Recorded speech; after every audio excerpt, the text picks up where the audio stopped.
पवन सिंह काराकाट को कर रहे नमस्कार, जनता कर रही है जय जयकार। क्या पवन की हो जाएगी नैया पार या मनोज तिवारी करेंगे कुछ चमत्कार? क्या पवन सिंह काराकाट से जीतकर तोड़ पाएंगे रिकॉर्ड? अब हुई पावर के असली टेस्ट। बिहार में लोकसभा चुनाव के लिए सियासी बिसात बिछ चुकी है। सभी राजनीतिक दल अपने अपने योद्धा को चुनावी मैदान में उतार चुके हैं। बता दें कि इसमें भोजपुरी कलाकारों के नाम भी शामिल है, जिसमें मनोज तिवारी, रवि किशन, दिनेश लाल यादव पहले से ही राजनीति में अपनी एक अलग पहचान बना चुके हैं। वहीं कुछ भोजपुरी सितारे पहली बार चुनावी मैदान में उतर रहे हैं। भोजपुरी गायक गुंजन सिंह नवादा से चुनाव लड़ रहे हैं, तो वही पावर स्टार पवन सिंह काराकाट से चुनावी मैदान में उतरने को तैयार है। बता दें कि 9 मई को नामांकन करेंगे पवन सिंह। पवन सिंह ने 2017 में बीजेपी में शामिल हुए थे। इसके बाद से ही अटकलें लगाई जा रही थी कि पार्टी उन्हें चुनाव लड़ा सकती है। अब इन सब के बीच 2 मार्च 2024 को लोकसभा चुनाव के लिए बीजेपी की ओर से लिस्ट जारी की जाती है। उस लिस्ट में पवन सिंह का भी नाम शामिल था।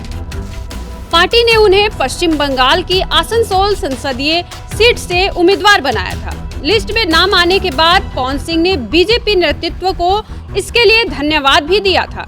हालांकि अगले दिन पवन सिंह ने चुनाव न लड़ने की बात कहकर सबको चौंका दिया। अब दूसरी ओर भोजपुरी कलाकारों का सियासी इतिहास काफी रोचक रहा है।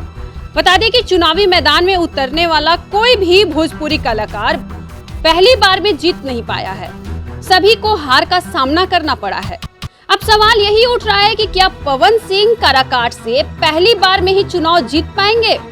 क्या पवन सिंह भोजपुरी एक्टर्स के पुराने रिकॉर्ड तोड़ पाएंगे? भोजपुरी कलाकारों का चुनावी इतिहास देखें तो बहुत ही खराब रहा है। मनोज तिवारी से लेकर रवि किशन तक सभी को पहली बार में चुनाव में हार का सामना करना पड़ा। चलिए सबसे पहले बताते हैं मनोज तिवारी के चुनावी इतिहास के बारे में। मनोज तिवारी ने 2009 में समाजवादी पार्टी के साथ अपनी राजनीतिक कैरियर की शुरुआत की थी। उन्होंने 15वीं लोकसभा चुनाव में सपा के टिकट पर गोरखपुर सीट से चुनाव लड़ा था, लेकिन बीजेपी उम्मीदवार योगी आदित्यनाथ ने उन्हें पराजित कर दिया। वहीं 2013 को भाजपा में मनोज तिवारी शामिल हो गए और दिल्ली उत्तर पूर्वी लोकसभा सीट से दूसरी बार में जीत हासिल की है। अब बात करते हैं रवि किशन के। रवि किशन ने 2014 में राजनीतिक कैरियर की शुरुआत की। उन्होंने 2014 के लोकसभा चुनाव में कांग्रेस के टिकट पर जौनपुर से मैदान में उतरे, लेकिन उन्हें हार का सामना करना पड़ा।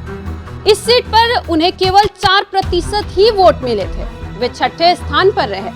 चुनाव हारने के बाद 2017 में रवि किशन ने कांग्रेस छोड़कर भाजपा का दामन थाम लिया। बता दें कि रवि किशन ने 2019 के लोकसभा चुनाव में उत्तर प्रदेश के मुख्यमंत्री योगी आदित्यनाथ की संसदीय सीट गोरखपुर से चुनाव लड़ा था, जो कि दूसरी बार में जाकर वो जीते थे। वहीं दिनेश लाल यादव 2019 के लोकसभा चुनाव में आजमगढ़ की सीट से बीजेपी के उम्मीदवार थे, जहां पर उनको हार का सामना करना पड़ा। लेकिन 2022 के उपचुनाव में दिनेश लाल यादव जीत गए। अब इन सब की राजनीतिक यात्रा को देखकर यही सवाल उठ रहा है कि क्या पवन सिंह पहली बार में जीतकर एक रिकॉर्ड बनाएंगे? ये पवन पर बहुत बड़ी जिम्मेदारी है। इस लोकसभा चुनाव में क्या कुछ होता है ये तो वक्त बताएगा। आपको क्या लगता है कि पवन सिंह पहली बार में जीत हासिल कर पाएंगे? तो कमेंट करके जरूर बताएं।